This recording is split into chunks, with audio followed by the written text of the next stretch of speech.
અગાઉ એક પીરિયડ આ પ્રકરણ 5 નંબર જે સજીવનો પાયાનો એકમ કોષ એનું આપણે એક પીરિયડ લઈ લીધો, એની કોષ શું છે એની માહિતી આપી દીધી.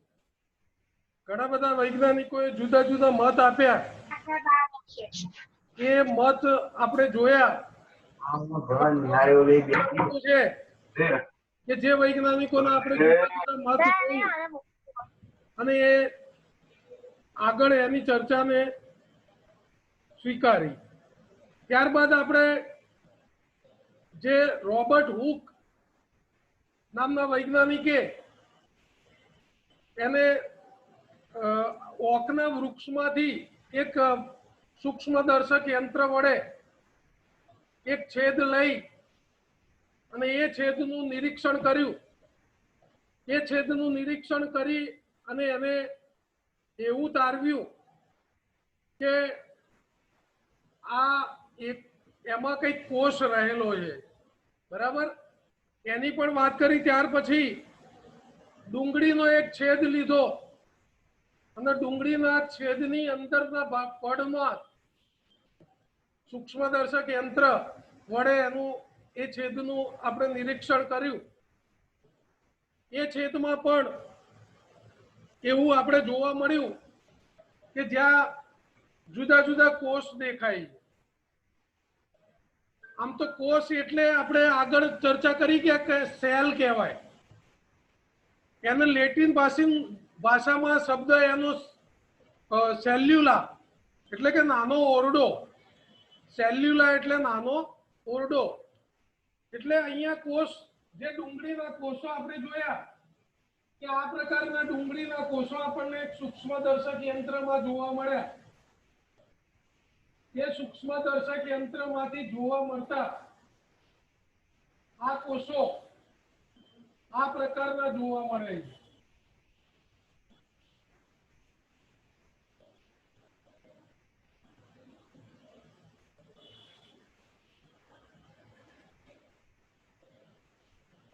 અહીંયા સેલ્યુલા શબ્દનો અર્થ અહીંયા આપણે જોઈ શકીએ છીએ કે નાનો ઓરડો એટલે આ જે ભાગ છે આ એક કોષનો ભાગ છે.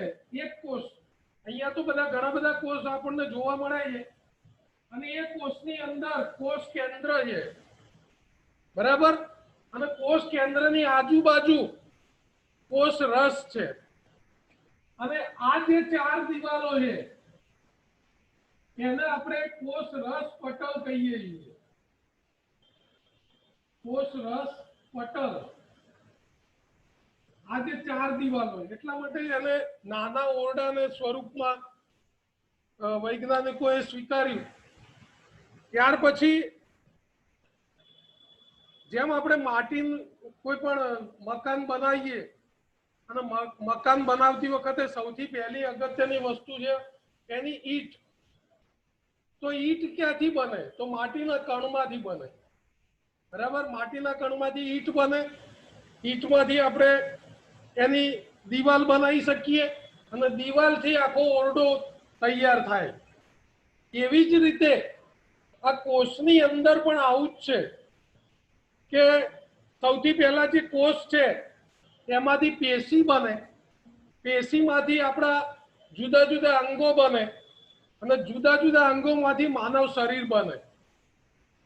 તો આ કોષોનું બનેલું છે માનવ શરીર. જુદા જુદા બહુકોષી સજીવ કહેવાય આપણે માનવ શરીર. ગઈ વખતે એની પણ ચર્ચા કરેલી કે એક કોષી સજીવ કોને કહેવાય અને બહુકોષી સજીવ કોને કહેવાય. તો જે સજીવમાં એક જ કોષ આવેલો હોય એને આપણે એક કોષી સજીવ કહીએ છીએ. એનું ઉદાહરણ પણ આપ્યું હતું કે અમીબા, પેરામેસિયમ, ત્યાર પછી બેક્ટેરિયા, આ બધા એક કોષી સજીવો કહેવાય. કેમ કે જેનામાં એક જ કોષ હોય. અમીબાની આકૃતિ પરીક્ષામાં પૂછાય તો ગમે તેવી આકૃતિ દોરી શકાય. કેમ કે અમીબા પોતાનો આકાર ગમે ત્યારે ગમે તે બદલી શકે, બરાબર. એટલે કે એની આકૃતિ દોરવાની પરીક્ષામાં પૂછાય તો ગમે તે આકૃતિ દોરો એટલે એને સાચી ગણાય. એ ખોટા પગ પણ ઉત્પન્ન કરી શકે. એ જ રીતે બેક્ટેરિયામાં પણ એવું છે. અમીબાનું કોઈ ચોક્કસ આકાર નથી.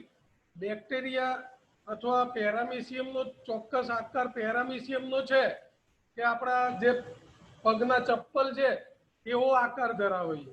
આ બધા એક કોષી સજીવો છે કે જેનામાં એક કોષ રહેલો છે. જ્યારે બહુકોષી સજીવો કોને કહેવાય? તો બહુકોષી સજીવો એને કહેવાય કે જેનામાં વધારે કોષ સમાયેલા છે. અહીંયા સુધી આપણે વાત કરી હતી. હવે કોષની અંદર શું રહેલું છે? તો આપણે અહીંયા કોષ દોરીએ છીએ. એક કોષ દોર્યો છે. તો આ વચ્ચેનું જે એનું કોષ કેન્દ્ર છે, વચ્ચે જે એનું કોષ કેન્દ્ર કહેવાય. ત્યાર પછી કોષ કેન્દ્રની આજુબાજુ જે ભાગ છે એ કોષ રસ છે. તો કોષ રસ એને કહીએ છીએ. અને આ જે એની ફરતે જે આવરણ છે એને આપણે કોષ કેન્દ્ર પટલ કહીએ છીએ. બરાબર? તો કોષની અંદર આ ત્રણ બાબતો સમાયેલી છે.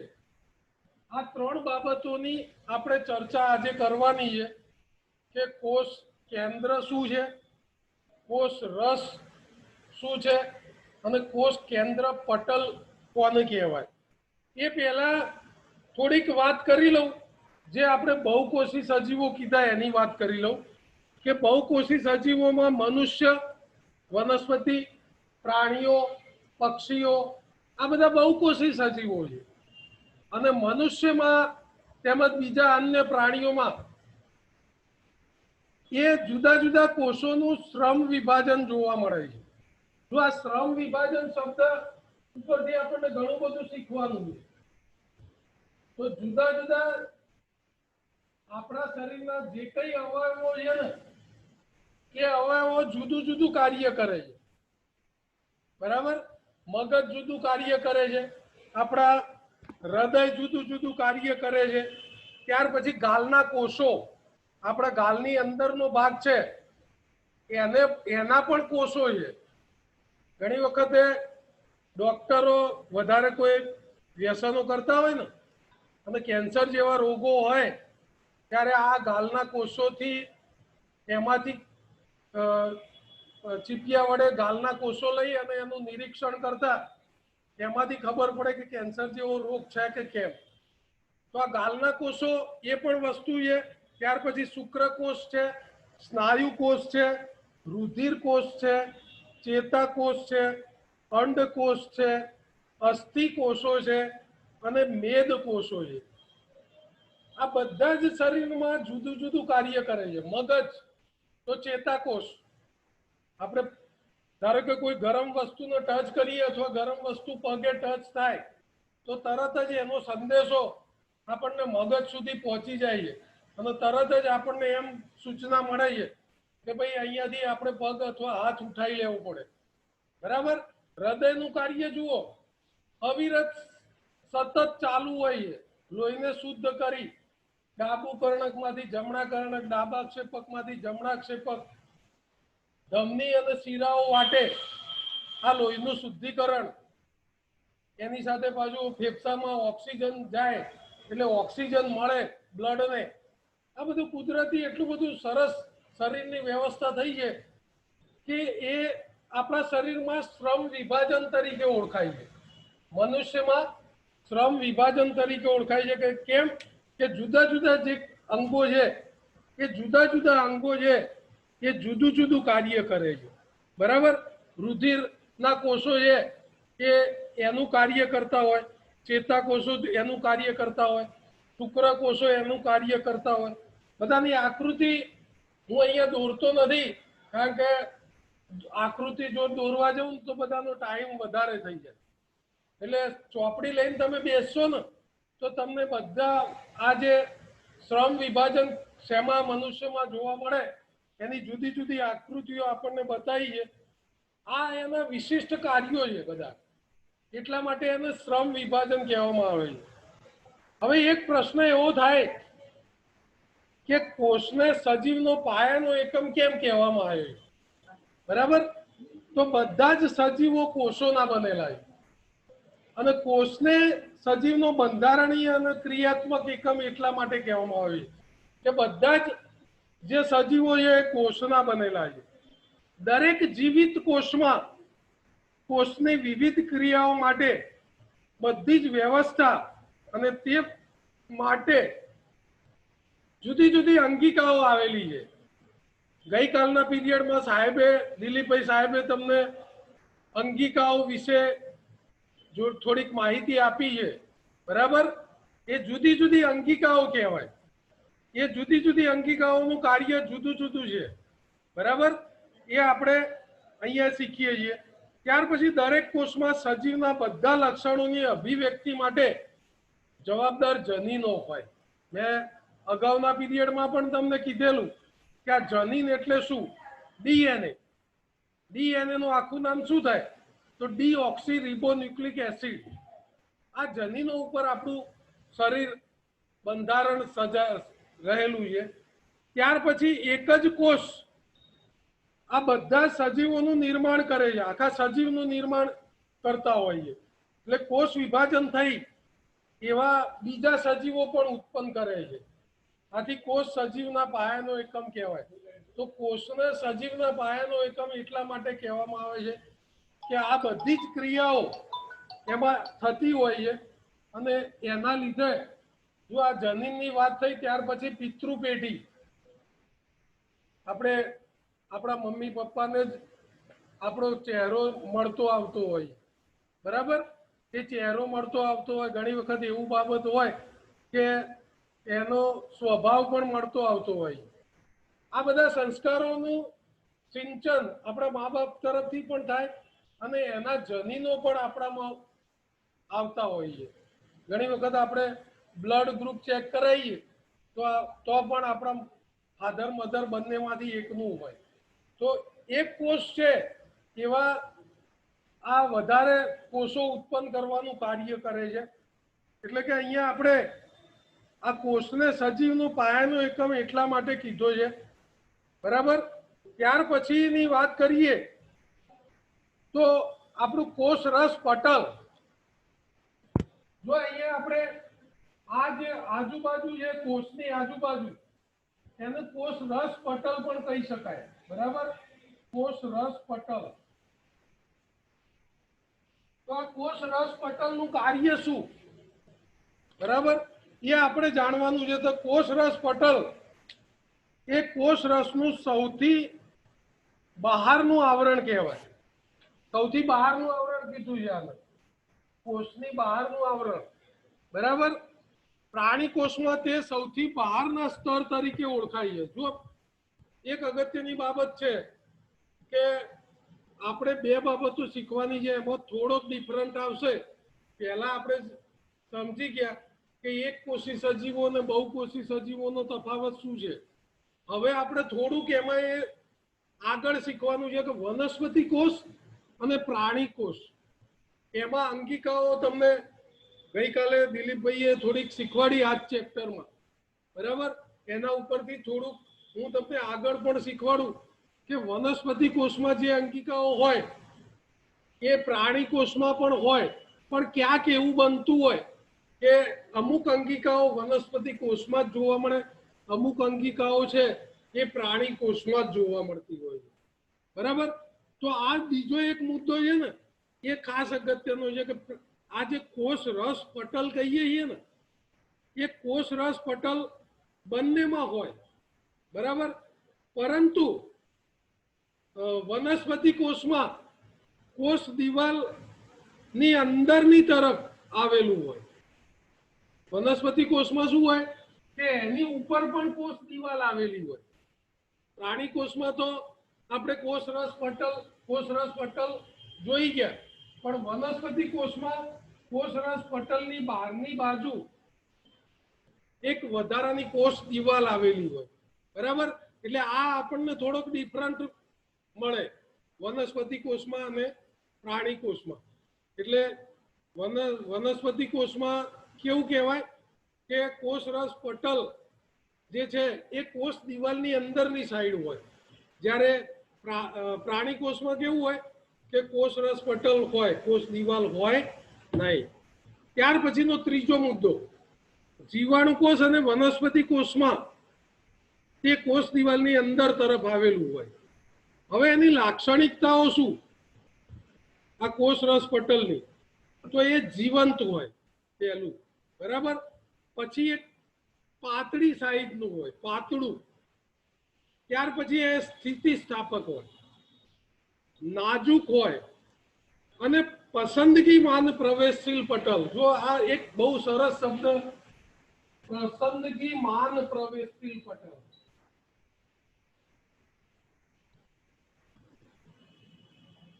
આ પસંદગીમાન પ્રવેશશીલ પટલ એટલા માટે કહેવામાં આવે ને કે એની પસંદગી હોય તો જ એ આ પટલમાંથી અંદરના દ્રવ્યોને બહાર જવા દે અને બહારના દ્રવ્યોને અંદર આવવા દે. એની પોતાની પસંદગી હોય તો જ.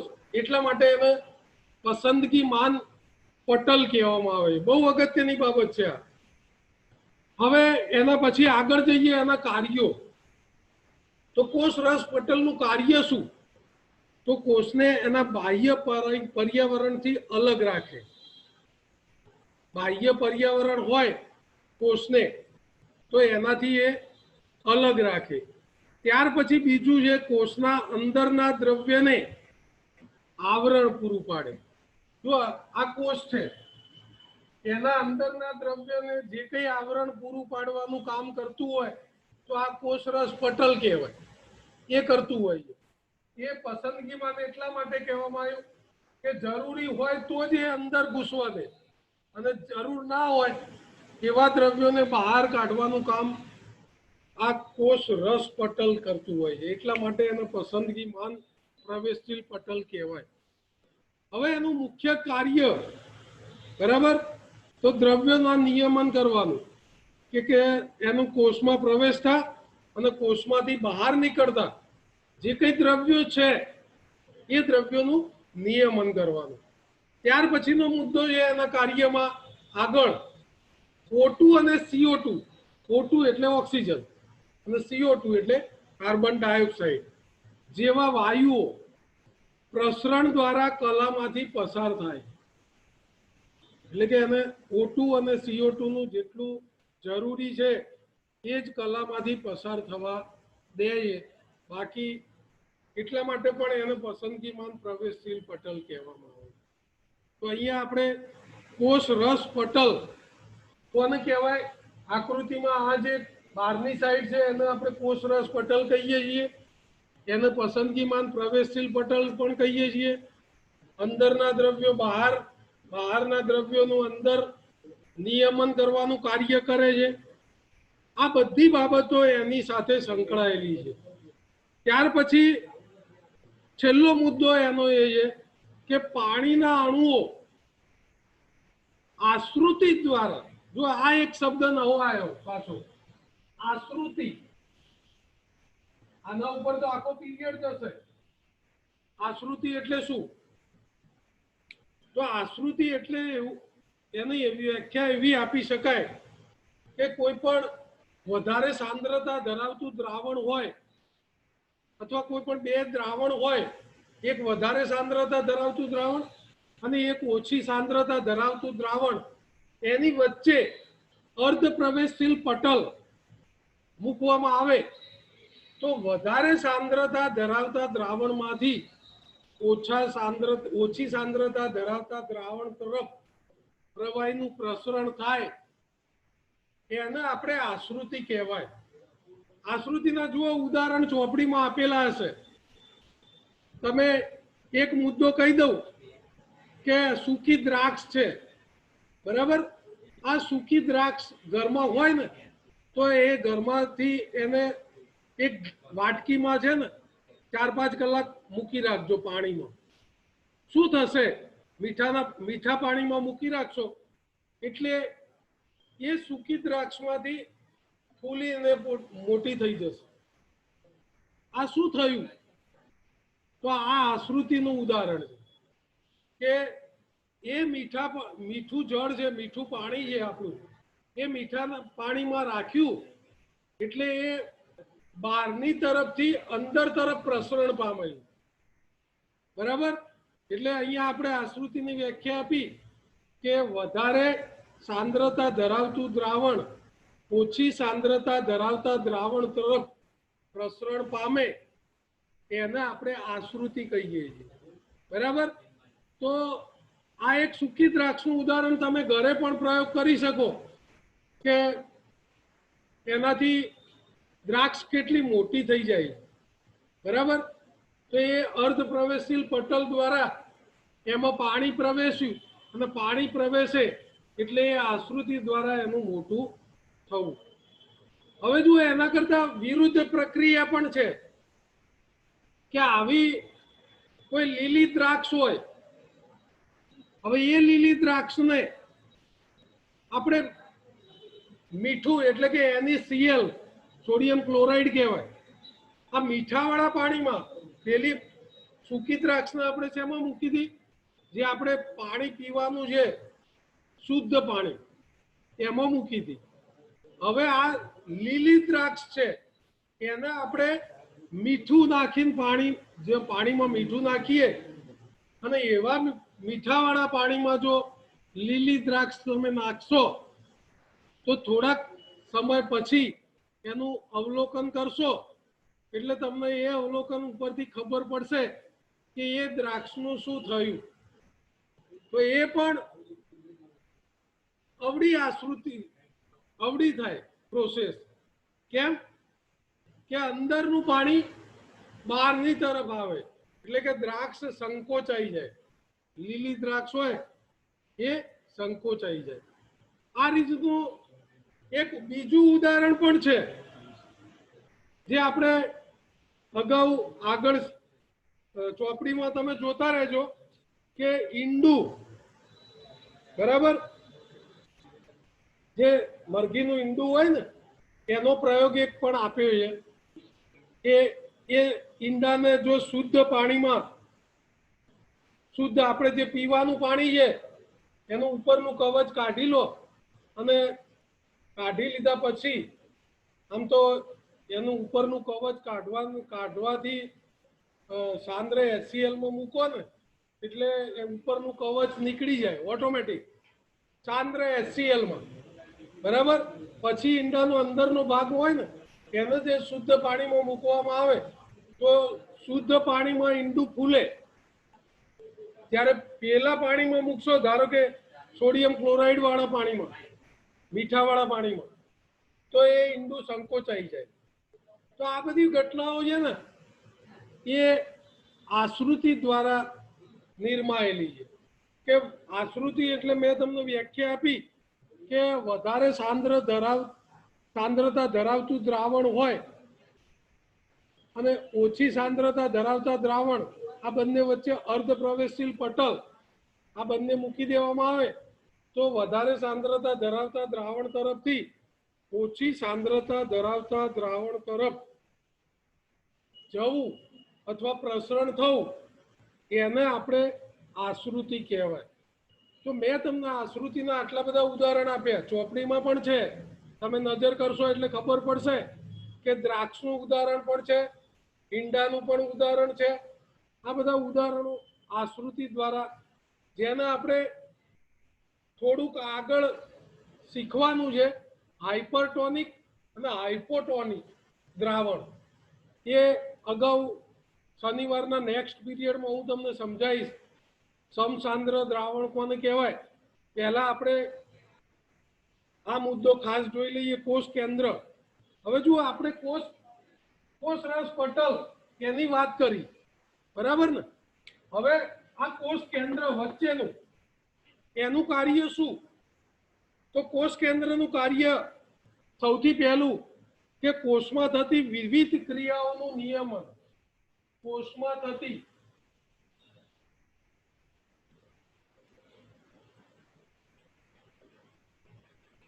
વિવિધ ક્રિયાઓનું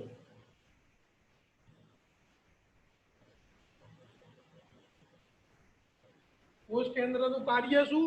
તો કોષમાં થતી વિવિધ ક્રિયાઓનું નિયમન કરે, સંચાલન કરે. આ બધું જ કાર્ય કોષ કેન્દ્રનું છે, બરાબર? ત્યાર પછી બીજો મુદ્દો છે તે કોષીય પ્રજનનમાં કેન્દ્રસ્થ ભાગ ભજવે છે। બહુ મસ્ત વાત કરી છે કે કોષીય પ્રજનન, એક કોષમાંથી બીજો કોષ ઉત્પન્ન થવું એ કોષીય પ્રજનન કહેવાય। તો એક કોષમાંથી બીજો કોષ, બીજા કોષમાંથી ત્રીજો, એ રીતે વધારે કોષો ઉત્પન્ન કરવાનું કાર્ય જે કરવાનું છે એમાં આ કોષ કેન્દ્રનો ભાગ અગત્યનો છે, બરાબર। આ પ્રક્રિયાના કારણે એક કોષના વિભાજનથી વધારે કોષ બને છે। ત્યાર પછી ત્રીજી બાબત, કોષની રાસાયણિક પ્રવૃત્તિ દ્વારા, કોષની રાસાયણિક પ્રવૃત્તિ દ્વારા કોષનો વિકાસ થાય અને તે પરિપક્વતા તરફ આગળ વધે તે માટે કોષ કેન્દ્ર અગત્યનો ભાગ ભજવે છે। તો રાસાયણિક પ્રવૃત્તિ દ્વારા કોષનો વિકાસ થાય એનો ભાગ ભજવવાનું કાર્ય આ કોષ કેન્દ્ર કરે છે। એટલે બીજું આપણે કારણ જોયું। ત્યાર પછી રંગસૂત્રો, જે આપણે રંગસૂત્રોની વાત કરી ડીએનએ, તો રંગસૂત્રોમાં રહેલ ડીએનએ ના અણુઓ વારસાગત લક્ષણોની માહિતી ધરાવે છે। મેં તમને અગાઉ પણ કીધેલું કે આ ડીએનએ ઉપરથી આપણે વારસાગત લક્ષણો મળે। ધારો કે પિતા અને માતા માંથી આપણને વારસાગત લક્ષણો મળતા જ હોય, બરાબર। એનો દેખાવ, એનો સ્વભાવ, આ બધું ક્યાંથી મળે આપણને? રંગસૂત્રો ઉપરથી। તો રંગસૂત્રોમાં જે ડીએનએ છે એની માહિતીથી આપણને ખબર પડે। ઘણી વખત આપણે આપણા મામાના ઘરે અથવા કોઈ જગ્યાએ જઈએ ને એટલે આપણા મા બાપના ચહેરા ઉપરથી લોકો આપણને પણ ઓળખી જાય। એ શેના આધારે છે? એ બધું જ ડીએનએ ના આધારે છે। અને ડીએનએ ના આધારેથી માણસનો સ્વભાવ, માણસનો ચહેરો, આ બધું પિતા અને માતાના લક્ષણો ઉપરથી મળે છે, બરાબર। ઘણી વખત એવું પણ બનતું હોય કે ક્યાંક એવો ખરાબ કિસ્સો બની ગયો હોય અને માણસને મારી નાખવામાં આવ્યો, દાટી નાખ્યો હોય અને પછી એનો બહાર પોલીસ તપાસ થાય અને બહાર કાઢે અને પછી એના ડીએનએ ઉપરથી એ માણસની ઓળખ થઈ શકે છે। તો આ રંગસૂત્રોને આધારિત છે। તો આ બધા બાબત છે ને કોષ કેન્દ્રના કાર્યો છે। હવે કોષ કેન્દ્રને આધારે સજીવ કોષોના બે પ્રકાર પડે। કોષ કેન્દ્રને આધારે સજીવ કોષોના બે પ્રકાર પડે। કયા કયા?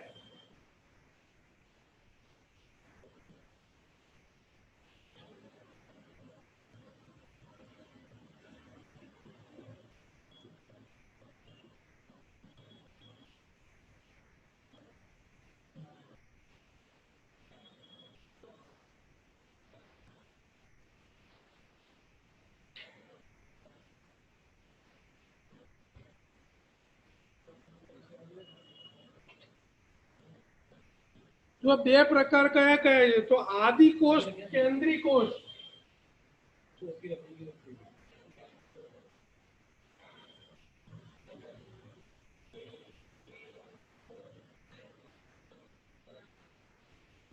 અને બીજો છે સુકેન્દ્રી કોષ।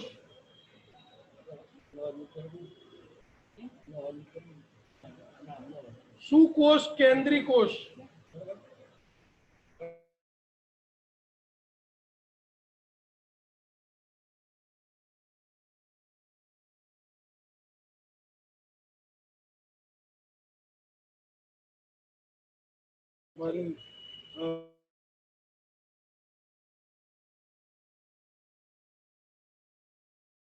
મિત્રો ના દેખાતું હોય તો ઘણી વખત પ્રોબ્લેમ થતો હોય તો હું આની એક માહિતી મારા કાગળમાં લખેલી છે, દરેકને વોટ્સઅપ કરી દઈશ, બરાબર।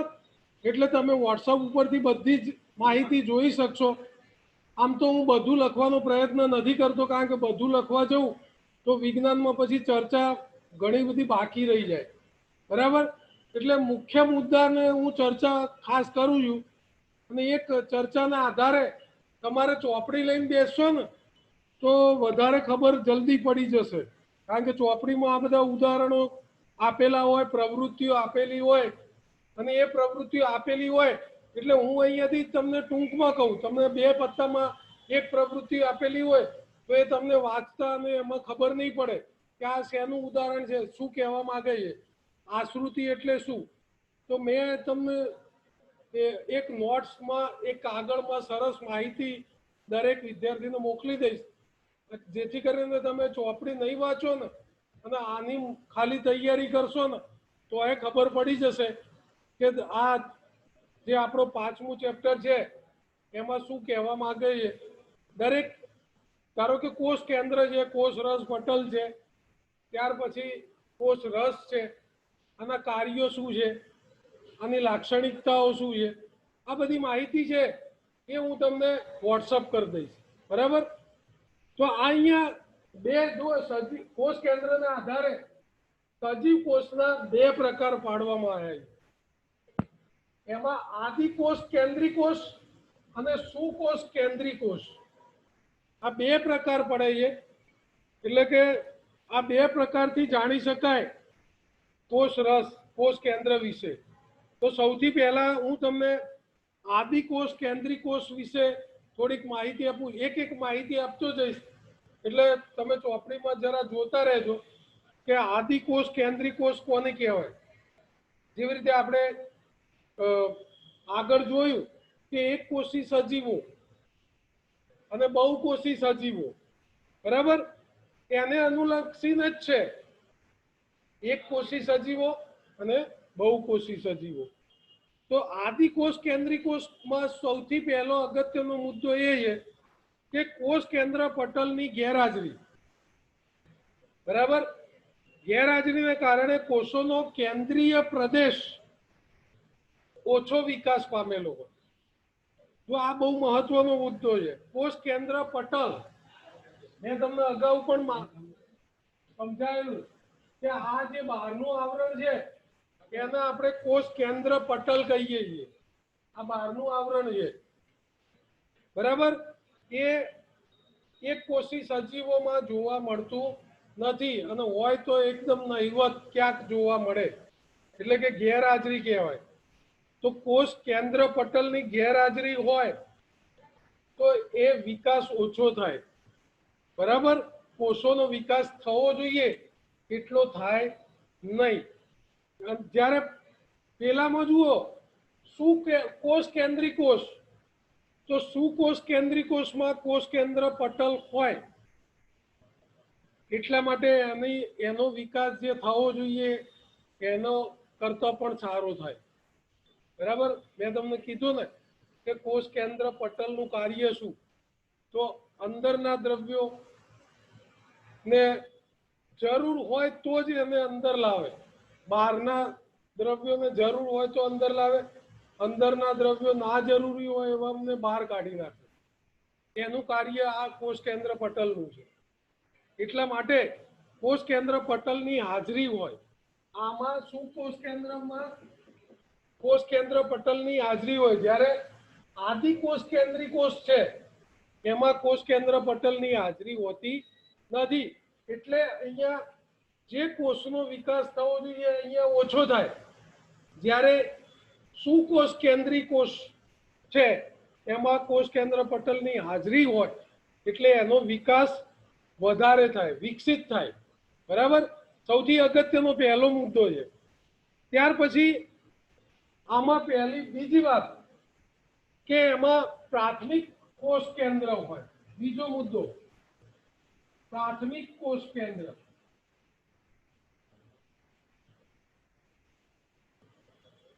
જે કોષ કેન્દ્ર આપણે અહીંયા કોષ કેન્દ્ર જે કોષની વચ્ચેનો ભાગ છે એને આપણે કોષ કેન્દ્ર કહીએ. તો અહીંયા આદિકોષ કેન્દ્રી કોષમાં શું હોય, પ્રાથમિક કોષ કેન્દ્ર હોય, પ્રાથમિક. જ્યારે પેલામાં સુવિકસિત કોષ કેન્દ્ર હોય, આમાં સુવિકસિત કોષ કેન્દ્ર હોય, એટલે કે વધારે વિકાસ પામે.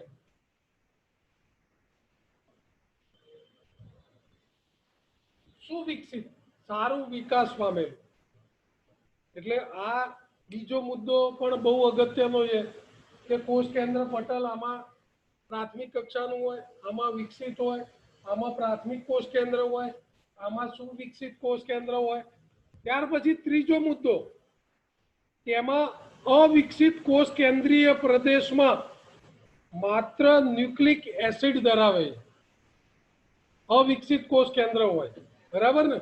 કારણ કે કોષ કેન્દ્ર પટલ પ્રાથમિક કક્ષાનું છે, એટલે કે એનો જે વિકસિત કોષ કેન્દ્રનો ભાગ હોવો જોઈએ એ હોય નહીં, એટલે એટલા માટે એને અવિકસિત કહેવામાં આવ્યું. એટલા માટે અવિકસિત કોષ કેન્દ્ર પ્રદેશમાં ન્યુક્લિક એસિડ ધરાવે છે. ન્યુક્લિક એસિડ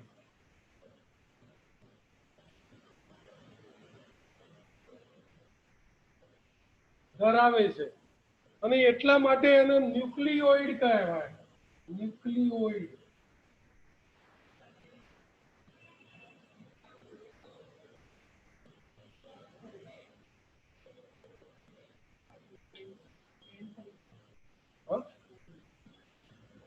ન્યુક્લિયોઇડ કહેવાય, બરાબર ને? તો અવિકસિત કોષ કેન્દ્ર છે એટલા માટે, એટલે એમાં ન્યુક્લિક એસિડ છે. જ્યારે અહીંયા ન્યુક્લિક એસિડ અને પ્રોટીનના બનેલા રંગસૂત્રોનું આયોજન હોય. અહીંયા ન્યુક્લિક એસિડ તો ખરું જ,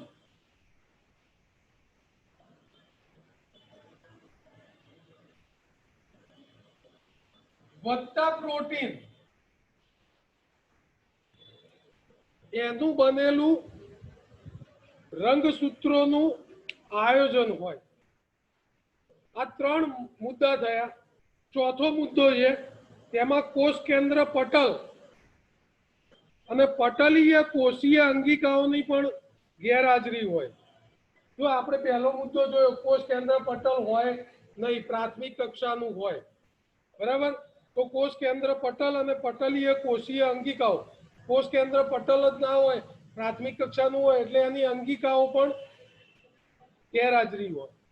જ્યારે પેલામાં કોષ કેન્દ્ર પટલ અને કોષીય અંગિકાઓની હાજરી હોય, આમાં એની કોષીય અંગિકાઓ હોય. બરાબર? આટલા મુદ્દા તમારે યાદ રાખવાના છે, 4 મુદ્દા. આ 4 મુદ્દામાંથી 3 મુદ્દા પરીક્ષામાં લખવા પડે, બરાબર? બહુ ઈઝી છે, થોડુંક માઇન્ડ ચલાવશો એટલે ખબર પડશે કે કોષ કેન્દ્ર પટલની ગેરહાજરી હોય, કોષ કેન્દ્ર પટલ હોય, અહીંયા પ્રાથમિક પ્રકારનું કોષ કેન્દ્ર હોય, અહીંયા સુવિકસિત હોય, અહીંયા ન્યુક્લિક એસિડ હોય, અહીંયા ન્યુક્લિક એસિડ અને પ્રોટીન હોય, અહીંયા ન્યુક્લિયોઇડ કહેવાય, અહીંયા બીજી કોષીય અંગિકાઓ હોય.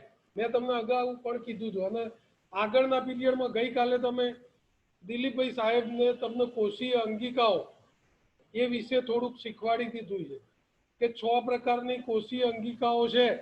એ 6 પ્રકારની કોષીય અંગિકાઓ એ દિલીપભાઈ સાહેબ તમને શીખવાડશે, બરાબર? એટલે અહીંયા સુધી આપણી પૂરી વાત થઈ. કોષ કેન્દ્ર પટલ, કોષ કેન્દ્ર, અને હવે છેલ્લી બાકી રહી ગયો કોષ રસ. 2 લીટીમાં કે કોષ રસ કોને કહેવાય? તો અહીંયા આપણે જે પ્રવાહી છે કોષ કેન્દ્રની આજુબાજુ, કોષ રસ પટલની અંદર, કોષ કેન્દ્રની આજુબાજુ અને કોષ કેન્દ્ર પટલની અંદરની તરફ જે કંઈ પ્રવાહી છે એ પ્રવાહીને આપણે શું કહીશું? કોષ રસ. અને એ કોષનો મુખ્ય પ્રદેશ છે. આ પ્રદેશ કહેવાય. આમાં બધું શું ભરેલું હોય છે? કોષ રસ. એમાં ખૂબ જ ઓછું અભિરંજક ગ્રહણ કરતો હોવાથી એમાં એક પ્રકારનો ઝાંખો વિસ્તાર કહેવાય, બરાબર? આને આપણે કોષ રસ કહીશું. તો આપણે આ 3 બાબતો શીખી ગયા: કોષ રસ, કોષ કેન્દ્ર પટલ અને કોષ કેન્દ્ર. આ ત્રણેયના કાર્યો, ત્રણેયનું સ્થાન ક્યાં હોય, આ બધી માહિતી આપણને આ મારા આ પ્રકરણમાંથી તમને શીખવા મળી, બરાબર? હવે આગળના શનિવારે મારું જે